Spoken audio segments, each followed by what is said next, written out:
Hi friends, ஈஸியாக 10 நிமிஷத்தில் ஃபாஸ்ட்டாக எப்படி செய்கிறதுன்னு பார்க்கலாமா? பாஸ்தாவை கழுவிட்டு கொஞ்சம் தண்ணி ஊற்றி உப்பு எண்ணெய் சேர்த்து ஒரு 6 to 7 மினிட்ஸ் வேக விடணும். நல்லா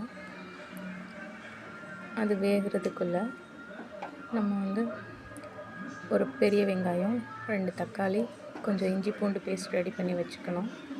பாஸ்தா கொஞ்சம் நல்லா வெந்து ட்ரை ஆனதுக்கப்புறம் பேனில் எண்ணெய் ஊற்றிட்டு வெங்காயம் நல்லா போட்டு கொஞ்சம் வதக்கணும்.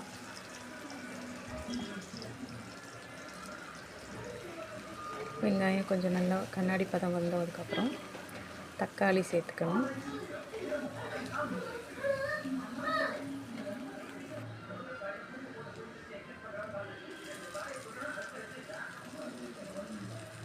தக்காளியும் வெங்காயமும் நல்லா வதங்கினதுக்கப்புறம்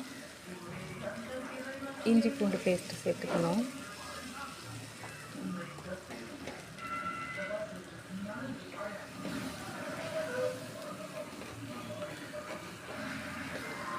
இஞ்சி பூண்டு பேஸ்ட்டு சேர்த்துட்டு கொஞ்சம் நல்லா வதக்கி விடணும், பச்சை வாசனை போகிற வரைக்கும்.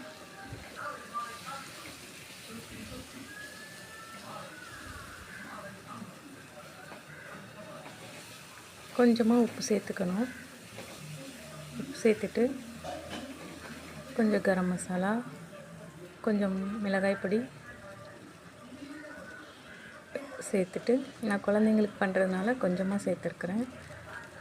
உங்களுக்கு தேவையான அளவுக்கு நீங்கள் சேர்த்துக்கலாம்.